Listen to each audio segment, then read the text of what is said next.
No ale można by zrobić o Józefie Konradzie i Bolesław Sulik wypatrzył prawdziwe zdarzenie polegające na tym, że w I wojnie światowej Józef Konrad postanowił wrócić do floty jako czynny oficer marynarki.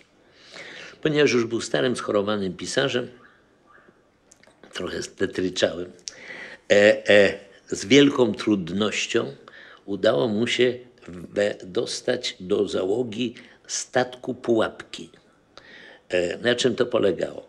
Największe spustoszenie siały niemieckie w I wojnie światowej, siały niemieckie łodzie podwodne. Niemieckie łodzie podwodne wystrzeliwały torpedy, które były wymierzone w jednostki wojenne. Torpeda była bardzo cennym pociskiem, a równocześnie łodzie podwodne siały też spustoszenie wszystkiego, co pływało. Flota brytyjska była kompletnie sparaliżowana właśnie tymi niemieckimi łodziami podwodnymi. I wymyślono taki samobójczy pomysł, że na takich nic nieznaczących jednostkach handlowych umieszczano działo, które miało szansę uszkodzić łódź podwodną, pod warunkiem, że ta łódź podwodna wypłynie. A te łodzie z reguły wypływały, bo małe jednostki zatopiały też swoją artylerią umieszczoną, że tak powiem, na pokładzie łodzi podwodnej, okrętu. W związku z tym takie właśnie handlowe jednostki, takie pułapki pływały, żeby te łodzie wyciągnąć, że tak powiem, spod wody, no i z nimi się zmierzyć.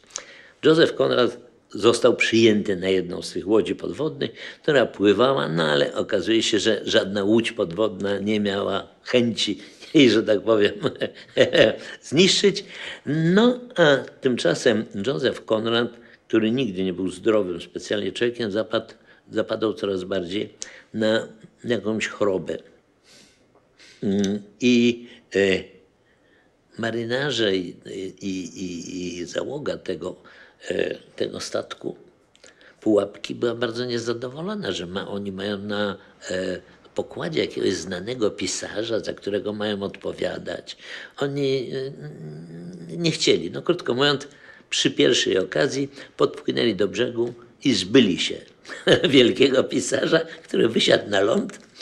No ale jak tylko wysiadł na ląd, zaraz szybko wypatrzyła go oczywiście przybrzeżna policja i złapała go. Ponieważ Józef Konrad, jak wszyscy wiemy, bardzo źle mówił po angielsku. Momentalnie wzięli go za szpiega, jakiegoś niemieckiego, jakiegoś szpiega, który źle mówi po angielsku.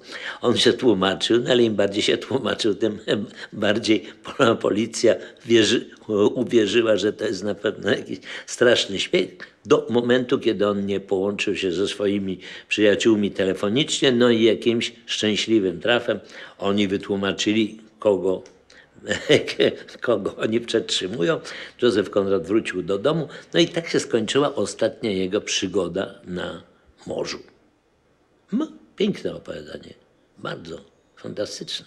Dzisiaj jak to opowiadam, to myślę, że taki film byłby wspaniały. Tym bardziej, że można go było właśnie zrobić z jakimś starym angielskim aktorem. No, pociągające to było. No ale niestety ja lepiej to opowiadam, niż to zostało napisane jako scenariusz. Jakoś nie było tego blasku, że tak powiem, jak to się opowiada, tym